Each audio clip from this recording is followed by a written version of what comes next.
안녕하세요. 유재훈 목사입니다.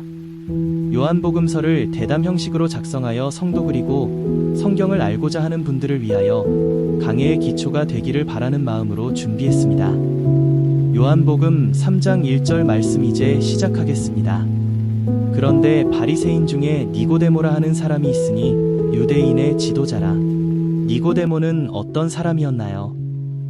니고데모는 바리새인 곧 율법과 전통을 철저히 따르던 유대 종교 지도자였으며 사내들인 유대 최고의회의 일원으로서 유대 사회에서 매우 존경받는 사람이었습니다. 그는 학식과 신앙, 권위를 다 갖춘 자였지만 예수님께 찾아올 만큼 진리에 대한 갈망도 가진 인물이었습니다. 다만 그는 사람들의 시선을 의식해 밤에 예수님을 찾아온 것으로 보입니다. 바리새인이면서도 예수님을 찾았을까요? 겉으론 모든 걸 갖춘 듯 보였지만 그의 마음에는 율법과 제사로는 채워지지 않는 공허함이 있었고 예수님의 말씀과 표적을 통해 하나님께서 함께 하시는 분이라는 확신이 들었기 때문입니다. 그는 자기 신분과 체면을 내려놓고라도 예수님께 직접 배우고자 하는 진지한 갈망을 품고 나아온 것입니다. 니고데모는 우리에게 신분이나 지식이 아니라 진리에 대한 갈망이 사람을 예수께로 이끈다는 교훈을 줍니다.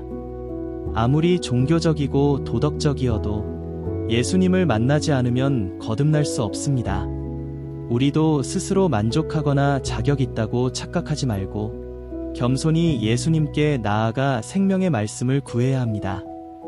요한복음 3장 2절 말씀입니다. 그가 밤에 예수께 와서 이르되 랍비여 우리가 당신은 하나님께로부터 오신 선생인 줄 아나이다. 하나님이 함께 하시지 아니하시면 당신이 행하시는 이 표적을 아무도 할 수 없음이니이다. 사도님, 왜 니고데모는 밤에 예수님을 찾아왔나요? 그가 밤에 온 이유는 몇 가지로 볼 수 있습니다. 첫째, 다른 유대 지도자들의 눈을 피하고 싶었기 때문입니다. 예수님을 공개적으로 찾는 것은 위험했기에 조심스럽게 밤을 택한 것입니다. 둘째, 밤은 상징적으로 영적 어둠을 나타냅니다. 니고데모는 진리를 알기 원했지만 아직은 영적으로 어두운 상태에 있었던 것이죠. 그러나 그 어둠 속에서 예수님이라는 빛을 향해 나아온 것입니다. 웃으며 손을 들어요, 성도. 니고데모는 예수님을 어떻게 보았나요? 필기 사도 요한, 니고데모는 예수님을 하나님께로부터 온 선생, 곧 랍비로 인정했습니다. 예수님의 표적을 통해 하나님이 함께 하신다는 사실은 인정했지만 아직 그분이 메시아이자 하나님의 아들이라는 정체까지는 이해하지 못했습니다. 그는 지식적으로는 존경을 표했지만 예수님의 본질과 구원 사역의 깊이에는 도달하지 못한 상태였습니다. 니고데모처럼 우리도 예수님을 선한 스승이나 도덕적 본보기 정도로만 여길 수 있습니다. 하지만 진정한 구원은 예수님을 하나님의 아들, 구세주로 받아들일 때 시작됩니다. 믿음은 단지 예수님이 위대한 분임을 아는 것에서 끝나지 않고 그분 앞에 나의 전 존재를 맡기는 인격적 결단으로 나아가야 합니다. 요한복음 3장 3절 말씀입니다. 예수께서 대답하여 이르시되 진실로 진실로 내게 이르노니 사람이 거듭나지 아니하면 하나님 나라를 볼 수 없느니라. 사도님, 거듭나지 않으면 하나님 나라를 볼 수 없다는 말이 무슨 뜻인가요? 구원에 이르는 유일한 길을 말씀하신 겁니다. 거듭남이란 단어는 헬라어로 아노덴, 즉 위로부터 다시 태어나는 것을 의미합니다. 이는 단순한 도덕적 개선이나 새 출발이 아니라 성령을 통한 전적인 존재의 변화, 곧 새 생명의 시작을 뜻합니다. 육으로 난 존재는 하나님 나라를 볼 수 없고 오직 성령으로 다시 태어난 자만이 하나님 나라에 들어갈 수 있습니다. 거듭나야만 하나님 나라를 볼 수 있다는 건 무슨 의미죠? 하나님 나라를 본다는 건 단지 천국에 들어가는 것을 넘어서 지금 이 땅에서 하나님의 통치를 깨닫고 누릴 수 있다는 뜻입니다. 거듭나지 않으면 사람은 영적인 눈이 어두워 예수님의 말씀도 하나님 나라의 일도 진정으로 이해하지 못합니다. 그래서 예수님은 거듭남이 구원의 필수 조건임을 단호히 선포하신 것입니다. 이 말씀은 모든 시대의 사람들에게 구원은 반드시 거듭남으로 시작되어야 함을 선언합니다. 교회 출석, 선행, 전통, 지식만으로는 하나님 나라에 이를 수 없고 오직 성령으로 새롭게 되는 내적 변화만이 구원의 문을 여는 열쇠입니다. 이 진리는 오늘날 모든 종교적 열심이나 외형적 신앙생활을 돌아보게 하며 진정한 회개와 성령의 역사로 말미암은 거듭남을 갈망하게 합니다. 요한복음 3장 4절 말씀입니다. 니고데모가 이르되 사람이 늙으면 어떻게 날 수 있사옵나이까? 두 번째 모태에 들어갔다가 날 수 있사옵나이까? 사도님, 니고데모는 왜 거듭남을 그렇게 이상하게 이해했나요? 니고데모는 유대의 학자였지만 예수님의 말씀을 영적으로가 아니라 문자적으로 이해했습니다. 예수님이 말씀하신 거듭남은 성령에 의한 새 생명, 곧 영적 출생을 의미하는데 그는 육체적으로 다시 태어나는 일로 오해한 것이죠. 이것은 그의 신앙이 율법과 전통 중심에 머물러 있었고 하나님 나라의 본질적인 변화와 내면의 새로움에 익숙하지 않았음을 보여줍니다. 율법을 잘 아는 니고데모도 거듭남을 몰랐다는 게 놀랍습니다. 맞습니다. 종교적 지식과 지위는 영적 깨달음을 보장하지 않습니다. 예언서와 시편에도 하나님이 새로운 마음과 영을 주신다는 말씀이 있었지. 율법주의에 사로잡힌 사람은 그것을 머리로만 알고 마음으로는 깨닫지 못할 수 있습니다. 예수님은 바로 그 지점에서 진리의 빛을 비추신 것입니다. 이 장면은 우리에게도 거듭남에 대해 형식이나 외형으로 판단하지 말고 성령의 역사로 인한 실제적인 생명의 변화가 있는지를 점검하라고 말해줍니다. 예수님 앞에서 우리는 나이, 학식, 종교적 경력보다 먼저 나는 정말 새롭게 태어났는가를 스스로 물어야 합니다. 요한복음 3장 5절 말씀입니다. 예수께서 대답하시되 진실로 진실로 내게 이르노니 사람이 물과 성령으로 나지 아니하면 하나님 나라에 들어갈 수 없느니라. 사도님, 물과 성령으로 나지 않으면이 무슨 뜻인가요? 예수님은 여기서 거듭남을 두 요소로 설명하십니다. 물과 성령. 1.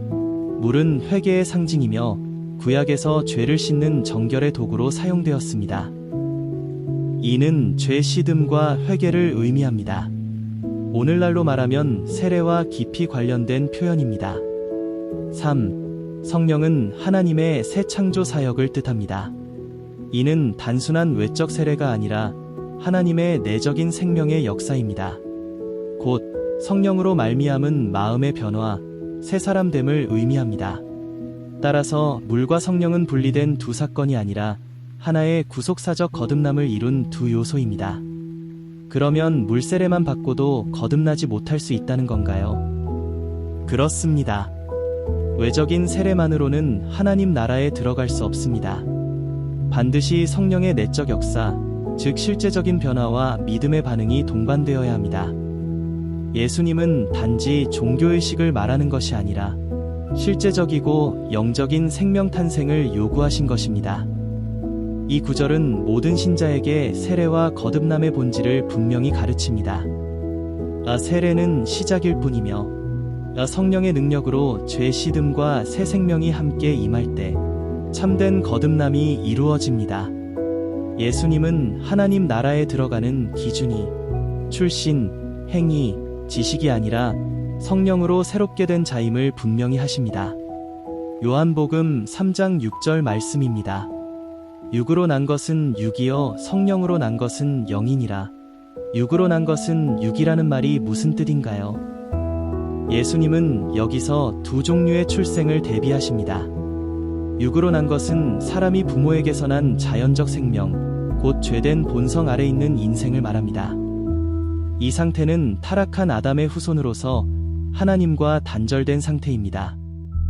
반면 성령으로 난 것은 하나님의 생명, 곧 새 창조의 생명을 의미합니다. 이는 성령의 역사로 말미암아 우리 안에 새로운 마음, 새로운 존재가 태어난 것입니다. 그렇다면 우리는 처음 태어난 그대로는 하나님께 나아갈 수 없다는 말인가요? 맞습니다.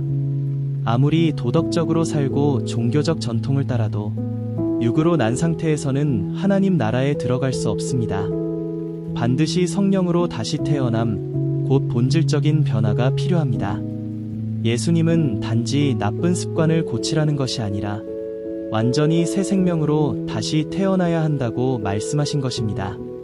이 말씀은 우리의 신앙이 외적 행위나 태도 변화에 머물러서는 안 되며 존재 자체가 새롭게 변화되는 중생이 있어야 함을 강조합니다. 오늘날 많은 사람들이 종교 생활은 하지만 실제로는 육으로만 태어난 상태에서 벗어나지 못한 경우가 많습니다. 예수님은 명확히 말씀하십니다. 성령으로 나야만 영이다. 요한복음 3장 7절 말씀입니다. 내가 내게 거듭나야 하겠다 하는 말을 놀랍게 여기지 말라. 예수님은 왜 니고데모에게 놀라지 말라고 하셨나요? 니고데모는 율법에 능한 사람으로 자신은 이미 하나님 나라에 속해 있다고 생각했을 것입니다. 그런 그에게 예수님이 거듭나야 한다고 하시니 그는 자기 신앙이 무너지는 것처럼 느꼈을 것입니다. 예수님은 그런 니고데모에게 이건 놀랄 일이 아니다 라고 하십니다. 왜냐하면 구약에서도 이미 마음의 새로움과 성령의 역사가 예언되어 있었기 때문입니다. 그럼 거듭남은 예수님 때 새로 시작된 개념이 아니라 구약에도 있었던 건가요? 맞습니다. 구약의 선지자들은 새 언약, 새 영, 돌 같은 마음을 제하고 살 마음을 주는 것을 예언했습니다. 그러므로 예수님의 말씀은 전혀 새로운 가르침이 아니라 이미 주어진 말씀의 성취였던 것이죠. 니고데모는 그것을 몰랐거나 알고도 실제로 적용하지 못했던 것입니다. 오늘날에도 신앙생활을 오래 했지만 거듭나지 않은 사람이 있을 수 있습니다. 예수님은 그런 이들에게도 말씀하십니다. 이 말에 놀라지 말라. 너도 거듭나야 한다. 예배, 직분, 봉사보다 앞서는 것은 나는 정말 성령으로 다시 태어난 자인가? 를 묻는 것입니다. 참된 믿음은 새로운 생명으로부터 시작됩니다. 요한복음 3장 8절 말씀입니다. 바람이 임의로 불매 내가 그 소리는 들어도 어디서 와서 어디로 가는지 알지 못하나니 성령으로 난 사람도 다 그러하니라. 사도님, 예수님은 성령의 역사를 바람에 비유하셨나요? 예수님은 성령의 사역을 설명하기 위해 헬라어로 프뉴마바람, 영라는 단어의 중의적 표현을 사용하셨습니다. 바람은 보이지 않지만 실제로 존재하고 어디서 시작되어 어디로 가는지 알 수 없습니다. 그러나 우리는 그 움직임과 결과를 분명히 느낍니다. 성령도 마찬가지입니다. 그 임하심은 인간의 계획이나 계산으로 통제되지 않지만 분명히 그로 인해 변화된 사람의 삶은 보입니다. 성령으로 난 사람도 다 그러하다는 말은 무슨 뜻인가요? 이 말은 거듭난 사람은 세상의 기준으로는 설명되지 않는 존재라는 뜻입니다. 성령의 사람은 하나님의 뜻에 따라 움직이며 세상의 본성과는 다른 방향으로 사는 삶을 삽니다. 즉, 거듭남은 단지 감정의 변화나 선택의 문제가 아니라 전적으로 성령의 주권 아래 일어나는 신비로운 역사라는 사실을 보여주는 것입니다. 이 구절은 우리에게 두 가지 중요한 적용점을 줍니다. 1. 성령의 주권에 대한 인정. 거듭남은 사람의 능력이나 자격으로 얻는 것이 아니라 오직 성령의 자유로운 역사로 주어지는 은혜입니다. 이 거듭난 삶의 변화, 성령으로 난 자는 세상과 구별된 삶, 하나님의 뜻에 순종하며 살아가는 새로운 방향성을 가지게 됩니다. 거듭남은 신비롭지만 그 열매는 분명합니다. 요한복음, 니고데모가 대답하여 이르되 어찌 그러한 일이 있을 수 있나이까? 니고데모는 왜 아직도 이해하지 못하고 있나요? 니고데모는 율법과 전통에 깊이 뿌리내린 바리새인이었습니다. 그는 구원은 율법을 지키는 것, 즉 외적인 행위와 자격에 따라 주어진다고 믿었습니다. 그러나 예수님은 그것을 전면적으로 뒤집고 성령의 역사로 거듭나는 것이 구원의 핵심이라고 하셨습니다. 니고데모에게는 이것이 너무 급진적이고 파격적인 진리로 느껴졌습니다. 그럼 지금 니고데모는 믿고 있는 건가요? 아니면 아직도 의심 중인가요? 그는 지금 의심이라기보다 혼란과 충격에 빠진 상태입니다. 어찌 그런 일이 있을 수 있나이까는 그가 율법적 구원의 패러다임에서 벗어나지 못하고 있다는 증거입니다. 하지만 주목할 것은 그는 계속 질문하고 있다는 것입니다. 이 질문은 믿음의 시작점이 될 수 있습니다. 많은 사람이 신앙 안에서 어떻게 그런 일이 가능합니까? 라는 질문을 갖습니다.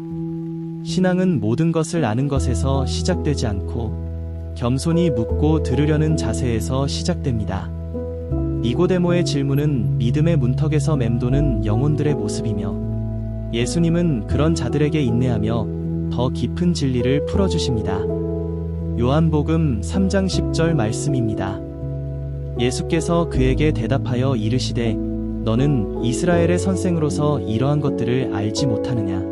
사도님, 예수님은 왜 니고데모에게 이렇게 책망하듯 말씀하셨나요? 니고데모는 단순한 랍비가 아니라 이스라엘의 대표적인 율법 교사, 즉 선생이었습니다. 그런 그가 거듭남, 곧 성령의 역사로 새 사람이 되는 일을 이해하지 못한 것은 율법의 본질과 예언자들의 메시지를 표면적으로만 가르쳤다는 증거입니다. 예수님은 그의 지위에 걸맞는 책임을 물으신 것입니다. 구약에서 거듭남이 분명히 나와 있었나요? 그렇습니다. 대표적으로 에스겔 3장 26절에서 27절에는 하나님이 새 영을 주시고 돌같은 마음을 제거하시며 그 영으로 하나님의 율례를 따르게 하시겠다고 하셨습니다. 또 예레미야 30장에서는 새 언약이 예언되었죠. 즉, 구약은 단순히 율법의 행위가 아닌 내면의 변화와 하나님의 영의 역사를 이미 예고하고 있었습니다. 지식이 많다고 믿음이 깊은 것이 아닙니다. 많이 배웠다는 자가 복음의 핵심을 놓칠 수 있습니다. 예수님은 오늘 우리에게도 묻습니다. 너는 교회의 리더로서, 신앙의 선생으로서 이 가장 중요한 진리를 알고 있느냐? 신앙은 겉모습이 아니라 거듭남과 성령의 내주로 증명되는 것입니다. 요한복음 3장 11절 말씀입니다. 진실로 진실로 내게 이르노니 우리는 아는 것을 말하고 본 것을 증언하노라. 그러나 너희가 우리의 증언을 받지 아니하는도다. 예수님이 우리는 아는 것을 말하고 본 것을 증언한다고 하신 이유는 무엇인가요? 예수님은 자신이 하늘로부터 오신 분이며 하나님을 직접 보고 아시는 유일한 분으로서 그가 말하는 모든 것이 경험과 진리에 근거한 증언임을 강조하신 것입니다. 여기서 우리는이라는 복수 표현은 예수님과 하늘에서 온 증거자들 또는 성부 하나님과의 하나됨을 나타냅니다. 그 말은 곧 예수님의 말씀은 단순한 이론이나 추측이 아니라 실제로 보신 것, 체험하신 하나님의 진리를 전하신 것이라는 뜻입니다. 그런데 왜 니고데모와 유대인들은 그런 증언을 안 받아들였을까요? 그들은 자신들의 전통과 이해의 틀에 갇혀 있었습니다. 성령에 의한 거듭남, 하늘의 복음, 예수님이 하나님의 아들이라는 사실은 그들의 종교 체계와 충돌했기에 받아들이지 못한 것입니다. 예수님은 니고데모를 포함한 당시 유대 지도자들이 이 증언을 믿지 않는 것을 안타까워하시며 책망하신 것입니다. 예수님은 지금도 우리의 삶 가운데 말씀하시고 증언하십니다. 그러나 문제는 듣고도 받아들이지 않는 마음입니다. 우리는 성경을 통해 예수님의 증언을 지식으로만 받아들이지 말고 믿음으로 받아들여 변화된 삶으로 응답해야 합니다. 예수님의 증언은 하늘의 진리이며 그 진리는 믿는 자에게 새 생명과 영생을 주는 능력입니다. 요한복음 3장 12절 말씀입니다. 내가 땅의 일을 말하여도 너희가 믿지 아니하거든 하물며 하늘 일을 말하면 어떻게 믿겠느냐? 사도님, 예수님이 말씀하신 땅의 일과 하늘의 일은 각각 무엇인가요? 땅의 일은 이 세상에서 경험할 수 있는 영적 원리, 곧 거듭남, 성령의 역사, 회개와 믿음, 즉 구원의 시작 단계에 해당하는 진리들을 말합니다. 하늘의 일은 더 깊은 차원의 영적 실체, 곧 하나님의 나라의 신비, 예수님의 십자가와 부활, 그리고 하나님의 구속사 전체의 경륜을 가리킵니다. 즉, 니고데모가 기초적인 복음조차 믿지 못한다면 더 깊은 하늘의 비밀을 어떻게 받아들일 수 있겠냐는 예수님의 탄식입니다. 그럼 니고데모는 지금 어디에서 막혀 있는 건가요? 니고데모는 거듭남이라는 가장 기초적인 진리조차 이해하지 못하고 있습니다. 그는 율법적 사고에서 벗어나지 못했기에 성령에 의한 내적 변화, 즉 새 창조의 역사를 이해하지 못하고 있는 것입니다. 예수님은 여기서 믿음 없음을 책망하시며 하늘의 깊은 진리는 오직 믿음을 통해서만 열릴 수 있음을 강조하십니다. 하나님의 일은 믿는 자에게만 드러나는 진리입니다. 신앙은 설명되어 이해하는 것이 아니라 믿음으로 받아들이는 순간 비로소 깨달아지는 세계입니다. 예수님은 오늘 우리에게도 말씀하십니다. 내가 거듭남과 복음을 믿지 않는다면 어찌 내 십자가와 부활, 하늘나라의 영광을 이해할 수 있겠느냐? 믿음이 열쇠이며 겸손이 문을 여는 손잡이입니다. 요한복음 3장 13장 말씀입니다. 하늘에서 내려온 이곳 인자 외에는 하늘에 올라간 자가 없느니라. 하늘에서 내려온 이가 예수님이라는 뜻인가요? 그렇습니다. 예수님은 하늘에서 오신 유일한 분, 즉 하나님께로부터 오신 참된 인자 메시아이십니다. 여기서 하늘에서 내려온 이는 예수님의 선제성 창조 이전부터 계셨던 존재과 성육신 하나님이 사람으로 오신 사건을 함께 말해줍니다. 이 말씀은 예수님이 단순한 선지자가 아니라 하늘의 일을 알고 계신 하늘 본향의 자임을 증언합니다. 하늘에 올라간 자가 없다는 건 어떤 뜻인가요? 이 표현은 그 누구도 하늘의 진리를 온전히 보고 알 수 있는 위치에 있지 않다는 뜻입니다. 즉, 모세도 엘리야도 선지자들도 하늘의 깊은 비밀을 직접 경험하지는 못했지만 예수님은 하늘에서 내려오셨고 다시 하늘에 오르실 분이기에 하늘의 일을 완전하게 아시는 유일한 분이라는 뜻입니다. 이는 예수님의 독특한 권위, 즉 하나님의 비밀을 계시하는 구속사의 중심이 자신임을 선언하신 것입니다. 우리가 믿는 예수님은 단순히 지혜로운 선생이 아니라 하늘로부터 오신 하나님의 아들, 곧 하나님을 완전히 드러내시는 계시의 완성자이십니다. 그분만이 하늘의 문을 열 수 있고 그분만이 우리를 하늘로 인도할 수 있는 유일한 길이십니다. 예수님 안에 있는 말씀만이 진리이고 생명이며 하늘의 권위를 지닌 유일한 빛입니다. 요한복음 3장 14절 말씀입니다. 모세가 광야에서 뱀을 든 것 같이 인자도 들려야 하리니. 모세가 뱀을 든 것이 무슨 이야기인가요? 예수님과 연결하나요?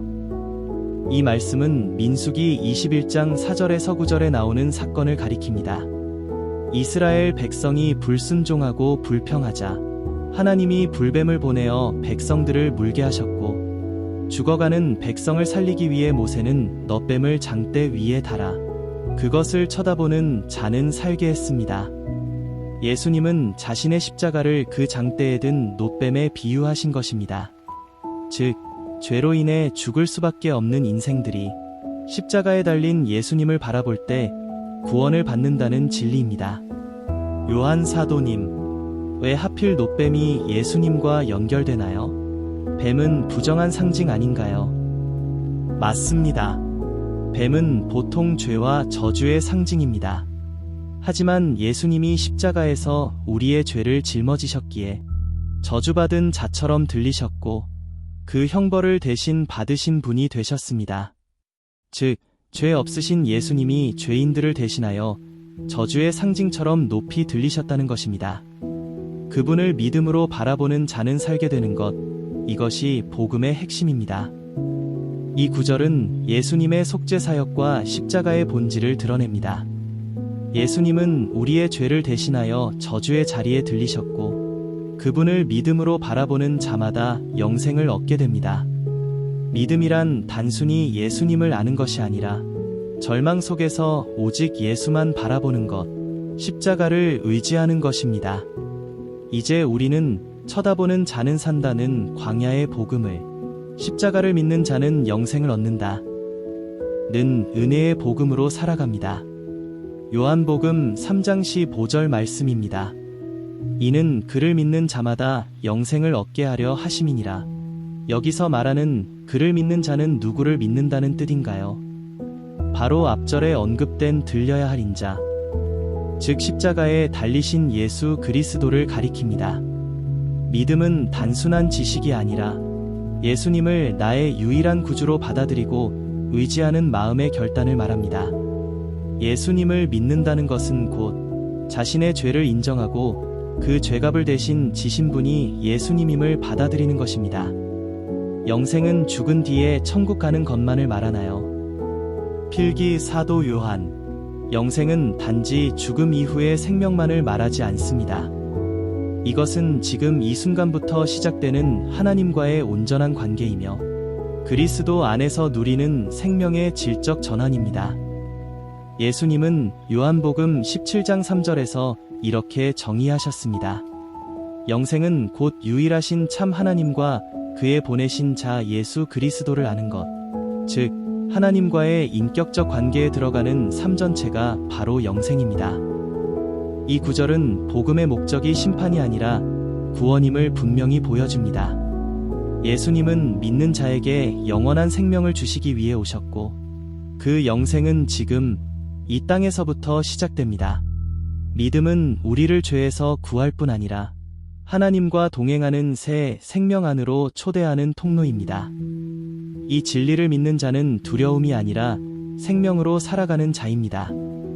요한복음 3장 16절 말씀은 하나님이 세상을 이처럼 사랑하사 독생자를 주셨으니 이는 그를 믿는 자마다 멸망하지 않고 영생을 얻게 하려 하심이라. 사도님, 하나님이 세상을 이처럼 사랑하사라는 말이 구체적으로 무슨 뜻인가요? 여기서 이처럼 은 헬라어로 단순히 많이가 아니라 이 방식으로라는 의미입니다. 즉, 하나님께서 세상을 사랑하신 방법은 바로 독생자를 주신 것입니다. 세상은 죄로 물든 하나님을 대적하는 곳이지만 하나님은 그런 세상을 심판보다 먼저 사랑으로 품으셨습니다. 왜 독생자를 주시는 게 하나님의 사랑인가요? 독생자는 하나님 아버지의 가장 귀한 존재, 곧 자기 자신과 같은 분입니다.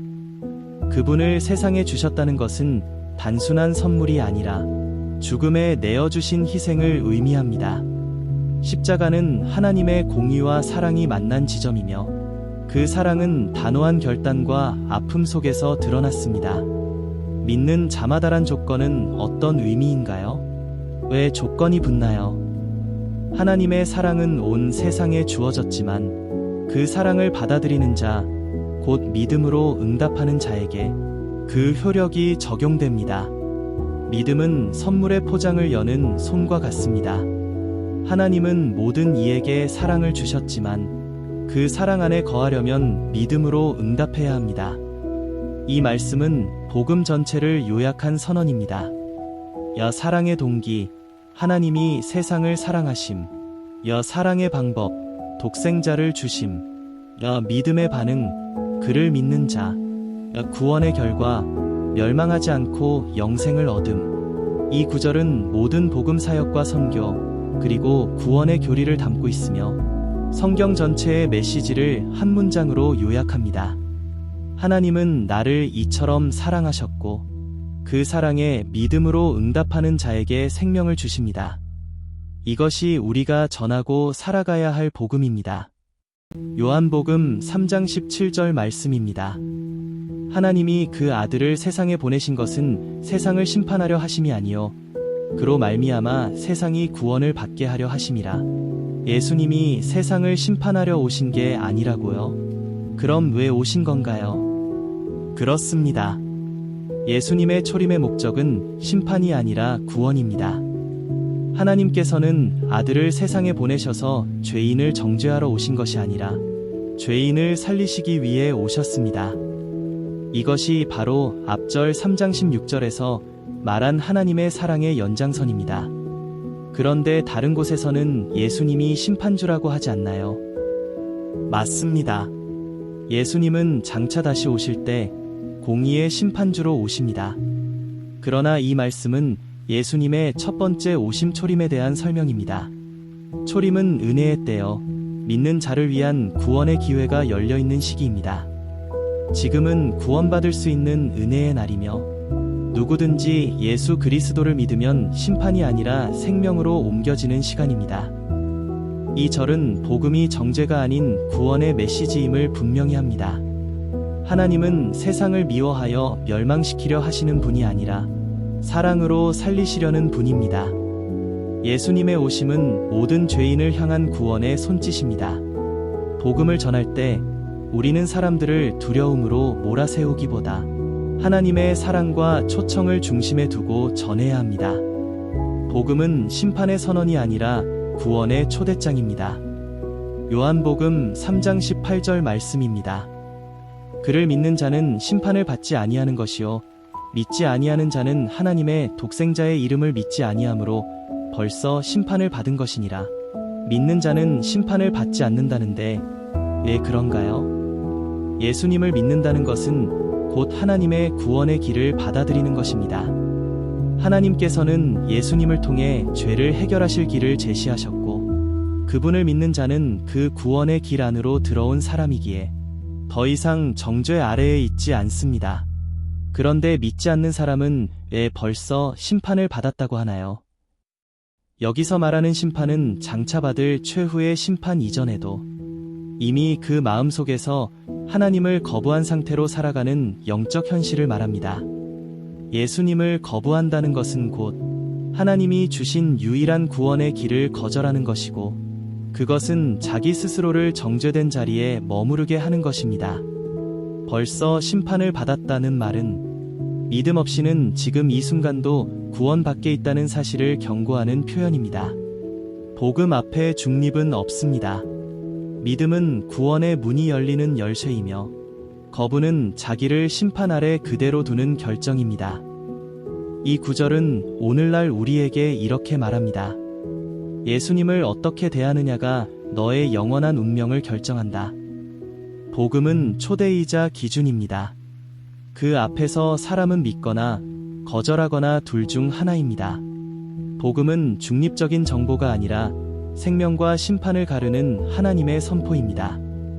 요한복음 3장 19절 말씀은 그 정죄는 이것이니 곧 빛이 세상에 왔으되 사람들이 자기 행위가 악함으로 빛보다 어두움을 더 사랑한 것이니라. 왜 사람들은 빛이신 예수님을 거부하나요? 그 이유는 단순히 몰라서가 아닙니다. 자기 행위가 악함으로 즉 죄 가운데 있기를 좋아했기 때문입니다. 빛이 오면 어둠이 드러납니다. 예수님의 진리와 거룩함은 사람들의 죄를 드러내고 찌르기 때문에 그들은 오히려 빛보다 어두움을 더 사랑하게 됩니다. 그럼 그들의 거부는 단순한 오해가 아니라 고의적인 선택인가요? 맞습니다. 이 절의 핵심은 바로 그것입니다. 사람들은 빛이 무엇인지 몰라서가 아니라 알고도 선택적으로 거부한 것입니다. 빛보다 어두움을 더 사랑한 것은 죄에 대한 집착과 자기중심적인 본성에서 비롯됩니다.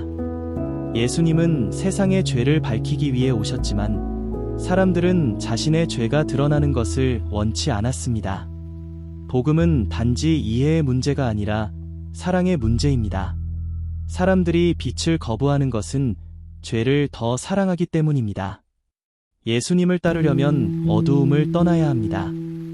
하지만 많은 이들은 죄의 안락함과 자기의 삶을 포기하지 않으려 하기에 빛 앞에서 등을 돌립니다.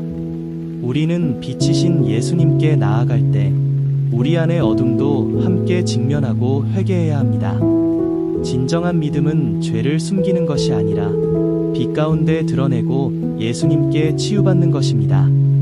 요한복음 3장 20절 말씀은 악을 행하는 자마다 빛을 미워하여 빛으로 오지 아니하나니 이는 그 행위가 드러날까 함이라. 성도님, 빛이 좋은 건 알면서도 왜 사람들은 예수님께 나오지 않으려고 하나요? 그 이유는 명확합니다. 빛, 곧 예수님께 나오면 자신의 죄와 부끄러운 삶이 드러나기 때문입니다. 사람들은 겉으론 진리를 원한다고 하지만 속으로는 자기 삶을 바꾸기 싫어하고 죄를 붙들고 싶어 합니다. 그래서 빛을 미워하고 외면하며 자신의 행위가 드러나지 않는 어둠 속에 머물기를 선택하는 것입니다. 그럼 예수님께 나오려면 반드시 죄를 드러내야 하나요? 그렇습니다. 예수님은 죄를 숨기는 자가 아니라 드러내고 회개하는 자를 받으십니다. 진리 안으로 들어온다는 것은 빛 앞에서 자신을 솔직하게 인정하고 돌이키는 결단을 포함합니다. 예수님은 우리의 죄를 드러내기 위해 오셨지만 그 목적은 정죄가 아니라 회복과 용서입니다. 빛에 나오기를 두려워하지 말아야 할 이유가 여기에 있습니다. 이 말씀은 오늘날 교회 안팎에 주는 강한 도전입니다. 신앙생활은 숨기는 것이 아니라 드러내는 삶입니다. 회개는 두려운 것이 아니라 빛으로 들어가는 믿음의 시작입니다. 예수님께 진실이 나아가는 자는 비록 자신의 죄가 드러나더라도 그분 안에서 새로운 삶과 용서를 누리게 됩니다. 요한복음 3장 20절까지 말씀대담은 사도 요한님께서 말씀하셨고 유재훈 목사가 작성하였습니다. 다음은 요한복음 4장에서 만나요. 경청해 주셔서 감사합니다.